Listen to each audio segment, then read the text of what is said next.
말씀 함께 보도록 하십시다.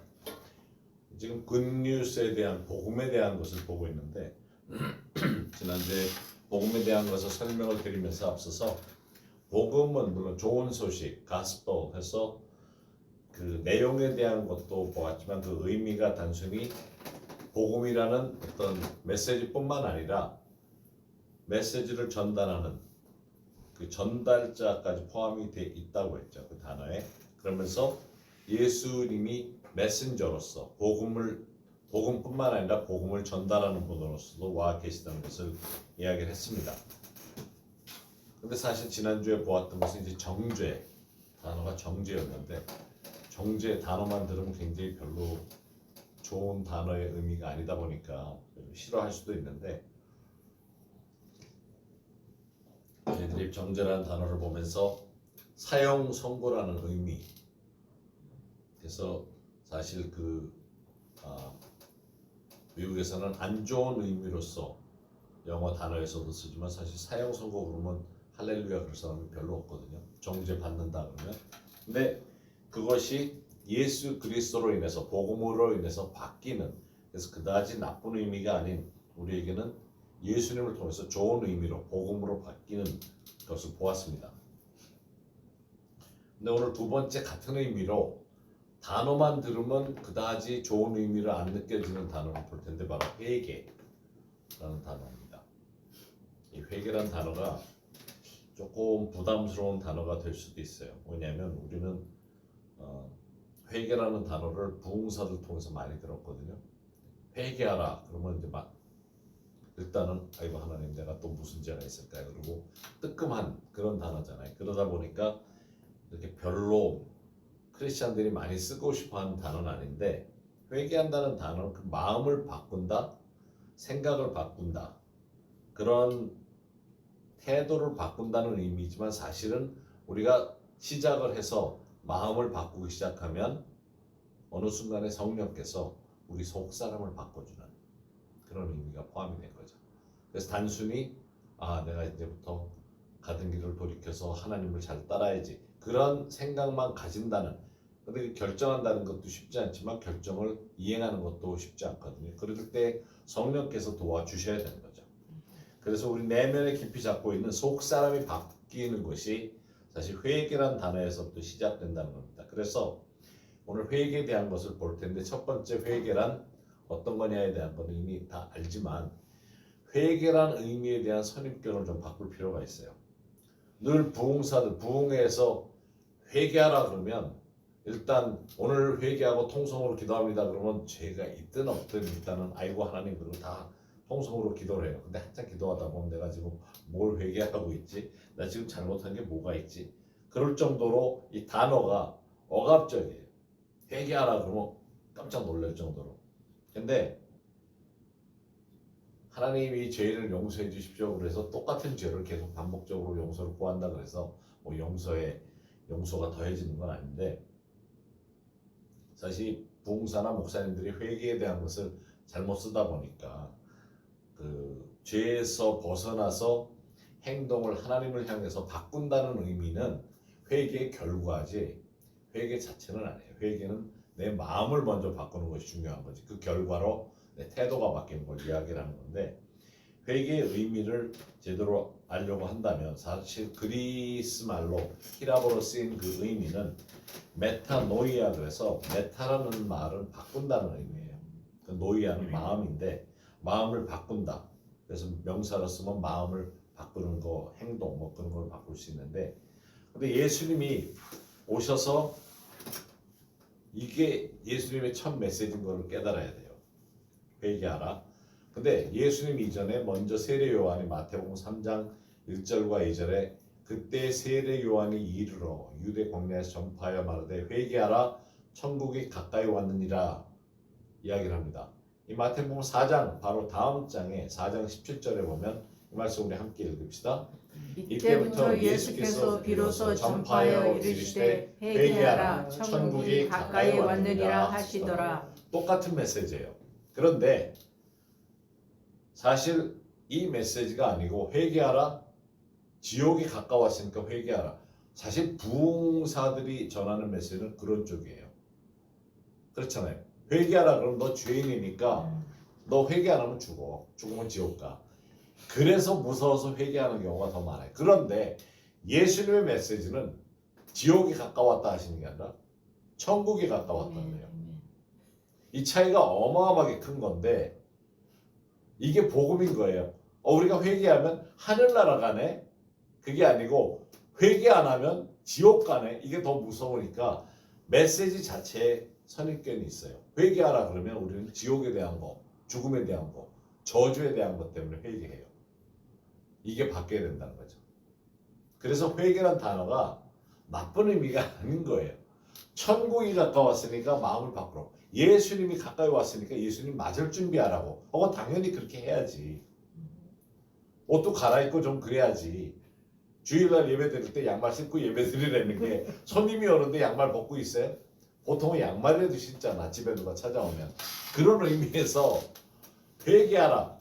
정신 차리고 마음을 바꿔라. 왜? 예수님이 가까이 오시니까. 예수님이 집에 오신다니까.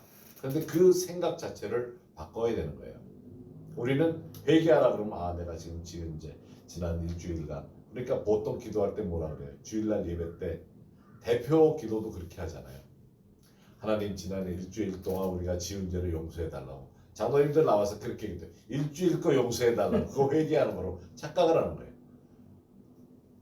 회개에 대한 기도를 할 때 사실은 하나님 오늘 이 예배 때 예수님이 오시는데 예수님을 맞이하기 위해서 천국이 임하는 것을 위해서 이 시간 우리가 마음을 주님을 받아들이기 위해서 회개합니다 하면 예배가 달라질 거예요. 그게 회개의 의미죠. 세례 요한은 앞서서 내 뒤에 오시는 분이 메시아니까 메시아를 받아들이기 위해서 마음을 바꾸라고 하는 거죠.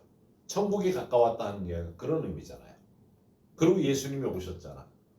예수님을 받아들일 준비를 하라는데 우리는 지옥을 받아들일 준비하는 걸로 착각을 한다는 거죠. 그래서 나의 방탕하고 음란하고 이전 지었던 뭐든지 지난 일주일 동안 지었든지 한 달 전에 지었든지 다 상기시켜가지고 어떤 때는 예수님 영접하기 이전에 지었던 죄까지 다 그게 아니라는 거죠. 회개하라. 천국에 가까웠느니라는 것은 예수님이 오시니까 마음의 태도를 바꿔라는 거죠. 받아들일 준비를 하라고. 이것이 천국 복음이고 이것이 순수한 복음인 거죠. 근데 우리가 잘못하다 보면 회개하라. 회개 안 하면 너 내일 나가다 죽으면 지옥 가.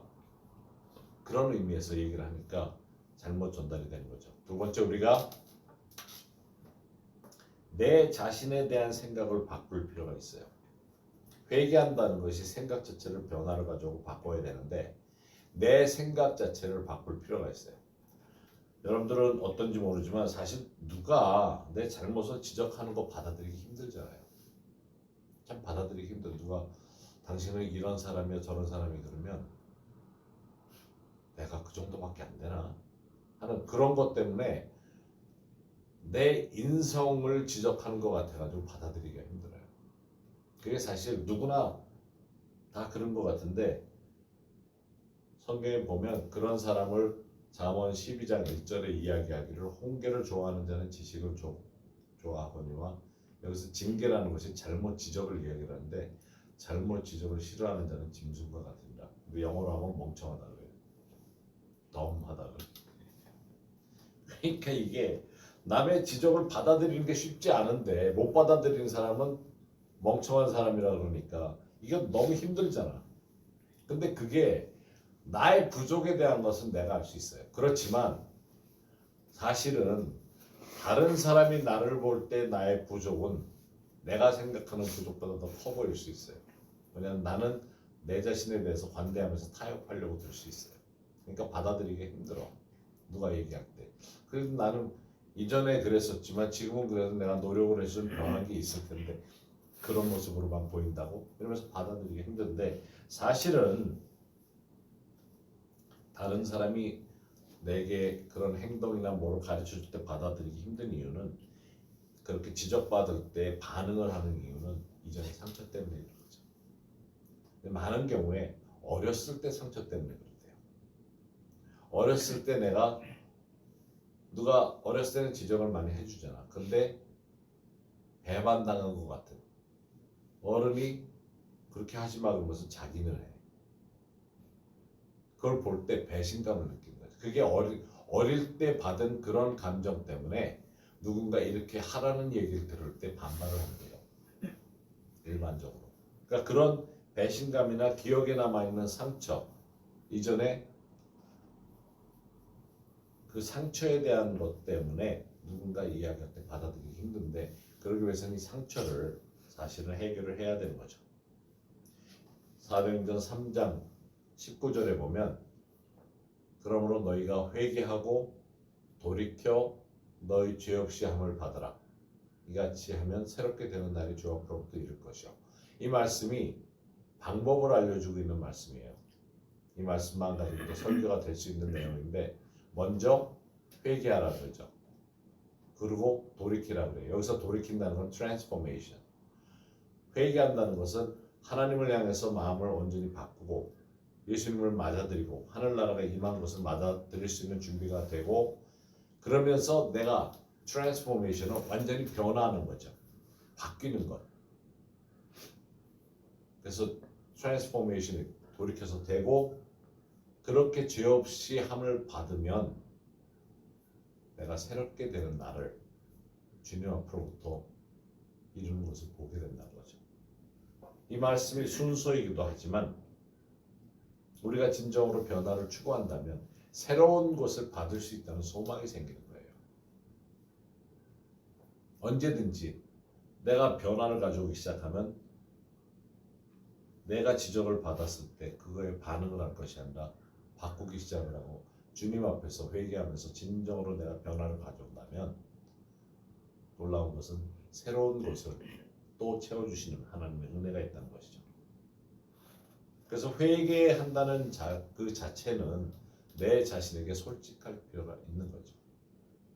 단순히 죄에 대한 부분이 아니라 예수님이 지금 오신다면 내 안에 지저분한 것이 있다면 청소를 할 거 아니에요. 만약에 내가 혼자 사는 아파트가 막 널려놓고 있는데 빨래도 여기저기 아직 개지도 않고 쓰레기통에 아직 쓰레기가 넘쳐나고 그러는데 갑자기 예수님이 우리 집 방문한다 그러면 그냥 있겠냐고요. 난리 나죠. 예수님이 3일 후에 오신다 그러면 청소업체에서 부를 거예요. 너무 많이 밀려 있으면. 한쪽으로 빨래하랴 청소하랴 싱크에 있는 것까지 다 닦으랴 목욕탕 닦아야지 할 일이 너무 많죠. 왜냐면 예수님이 오시니까, 천국이 오니까, 천국에 가까웠기 때문에 바꾸라는 거죠. 세 번째, 우리가 예수님에 대한 생각도 바꿔야 됩니다. 누가복음 15장 1절과 2절 보면 모든 세리와 죄인들이 말씀을 들으러 가까이 나오니 바리새인과 서기관들이 수군거려 이르되 이 사람이 죄인을 영접하고 음식을 같이 먹는다 하더라. 자, 예수님에 대해서 뭐라 그런지 보면 재밌어요. 죄인을 영접하고 음식을 같이 먹는다고. 죄인하고 음식 같이 먹는 게 잘못이라고 지적하잖아요. 예수님은 죄인하고 음식을 같이 드셨어요.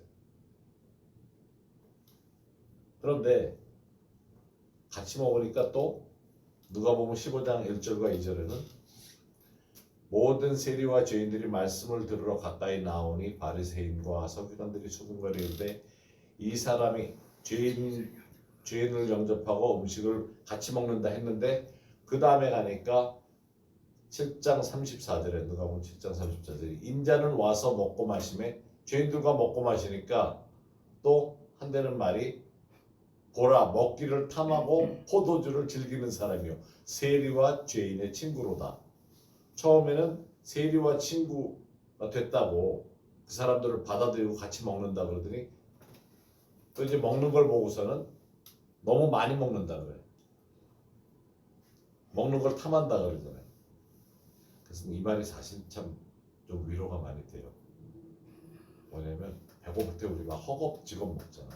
근데 예수님도 약간 그런 게가 있으셨던 것 같기도 해요. 먹기를 탐한다고. 그런데 예수님이 왜 그렇게 하셨는지를 볼 필요가 있어요. 예수님은 어떤 분이었는지. 마가복음 2장 15절에서 17절 보면 그의 집에 앉아 잡수실 때 많은 세리와 죄인들이 예수와 그의 제자들과 함께 앉았으니 이는 그러한 사람들이 많이 있어서 예수를 따름이더라. 바리새인의 서기관들이 예수께서 죄인과 세리들과 함께 잡수시는 것을 보고 그의 제자들에게 이르되 어찌하여 세리 및 죄인들과 함께 먹는가?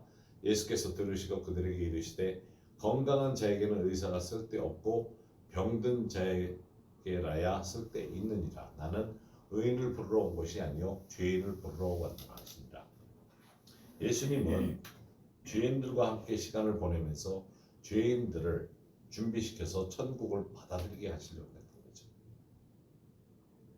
예수님은 모든 메시지가 정확했기 때문에 예수님 주위에는 사람들이 올 수 있었던 겁니다. 예수님의 메시지는 생활, 행동 속에서도 똑같았던 거죠. 그냥 하나님의 아들인 것으로 오셔서 대우받겠다고 오신 게 아니잖아요. 그냥 낮은 자리에서 제자들과 함께 있으면서 그러니까 그게 이해가 안 된 거예요. 아니 하나님의 아들이고 신의 존재면 조금 대우받는 자리에 와 있어야 본인들이 갈 수가 있잖아요. 근데 누추한 데 가니까 바리새인들이 더러워서 들어갈 수가 없잖아. 가까이 갈 수가 없는 거예요. 예수님도 좀 샤워 좀 제대로 하시고 일주일에 한 번만 하지 말고 한 달에 한 번씩 샤워하지 말고 매일 좀 자기들처럼 샤워를 해야 가까이 갈 텐데 냄새라서 가까이 못 가는 거예요. 죄인들도 마찬가지예요. 그렇다면 예수님이 오신 것이 왜 정확한 메시지가 무언가를 한번 생각해 볼 필요가 있죠. 예수님은 회개하라 천국이 가까웠느니라 변화해서 하늘나라에 갈 수 있는 사람들아 가까이 오라는 얘기를 하는데 오셔서 보여주신 것은 하나님 신의 존재 그 아들 내가 사랑하기 때문에 여기 와 있다는 걸 보여주신 거죠. 예수님이 그래서 예수님은 사랑이다 이야기하잖아요. 죄인들을 하늘나라로 영접하기 위해서 오시면서 나는 너희를 심판하러 온 것이 아니라고 했죠. 지난주에도 봤지만 요한복음 3장 17절에 하나님이 그 아들을 세상에 보내신 것은 세상을 심판하려 하심이 아니요. 여기 심판이 이미 내려진 사형 언도라고 했죠. 그로 말미암아 세상에 구원을 받게 하려 하심이라. 예수님이 오신 것은 세상에 사형 언도 내린 것을 집행하러 오신 것이 아니라 구원하기 위해서. 회개하라 천국이 가까웠다는 말 그대로 사형 언도가 아니라 천국이 가까웠으니까 준비하라 마음을 열고 준비하라는 거죠. 그래서 하나님은 당신을 향해 화나 있지 않으시며 하나님은 당신으로 인해 실망하지 않으시며 하나님은 당신으로 인해 놀라지 않으실 겁니다.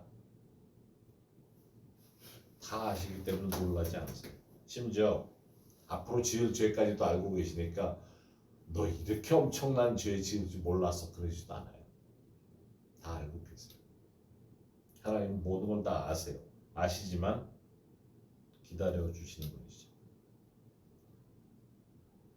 내가 변화하는 모습을 하나님 앞에 보여드릴 필요가 있다는 거죠. 천국이 가까웠다는 것을 여러분들이 받아들일 준비를 해야 된다는 겁니다. 그러기 위해서 에베소서 5장 16절을 함께 말씀 읽도록 하십시다. 그러므로 너희 죄를 서로 고백하며 병이 낫기를 위하여 서로 기도하라. 의인의 간구는 역사하는 힘이 큼이니라. 누군가 나에게 잘못했다고 하면 맞습니다 하고 고백하기가 사실 힘들어요. 그런데 여기 크리스찬들에게 있어서 한 가지 방법을 제시하는 게 있어요. 서로 고백하면서 병을 낫기를 위해서 기도하면 나아요. 그리스도의 몸은 안전한 곳이 되어야 되는 거죠.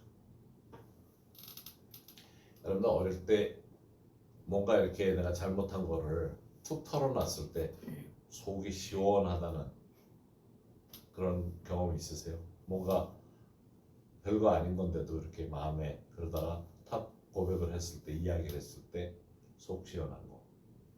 여기 보면 너무 재밌는 게 그리스도의 몸 안에서 서로 고백하라 그래요. 속 시원하면 병이 나. 위병 나. 속이 시원하면 정신적으로 스트레스가 나. 그러면 모든 병의 근원이 되는 게 나버리는 거죠. 그런 의미에서 그런 공동체가 필요했던 거예요. 모든 것을 서로 고백할 수 있고 그러다 보니까 그 사람들이 위해서 기도해 줄 수 있는 거죠. 의인의 간구가 그래서 역사하는 힘이 큰 거죠.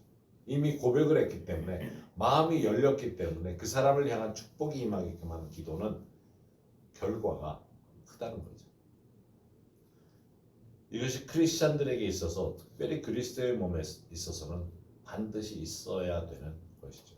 내가 지적을 받을 때 부인할 게 아니라 맞아.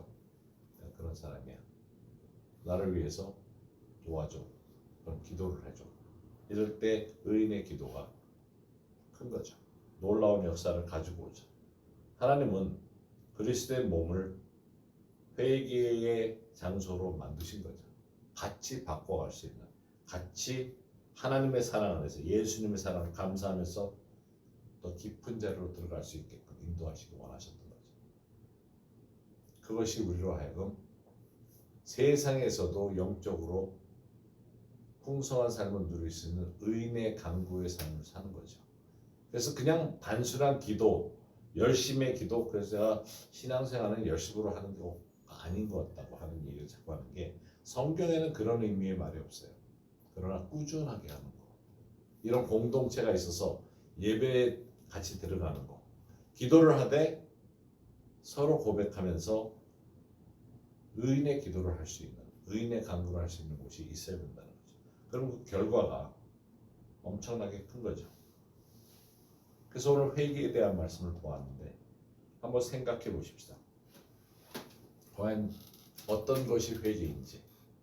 단순히 회개 안 하면 지옥이 아니라 회개하면 천국이라는 의미가 뭔지, 내가 주님을 받아들일 준비를 하는 자세가 회개를 통해서 하나님이 우리에게 오시는, 예수님이 우리에게 오시는 그것을 받아들이는 것이라 생각한다면 복음은 늘 우리 앞에 와 있는 것이고 우리에게 좋은 소식으로, 또 예수님이 좋은 소식을 전하는 분으로 와 계시는 겁니다. 그래서 이 시간 회개의 단어를 생각하면서 한번 각자 기도하는 시간을 갖도록 하십니다. 하나님 앞에 내가 알고 있었던 하나님 앞에서의 그 회개에 대한 단어 자체를 바꾸면서 다시 한번 헌신하며 기도하며 나가도록 하십니다.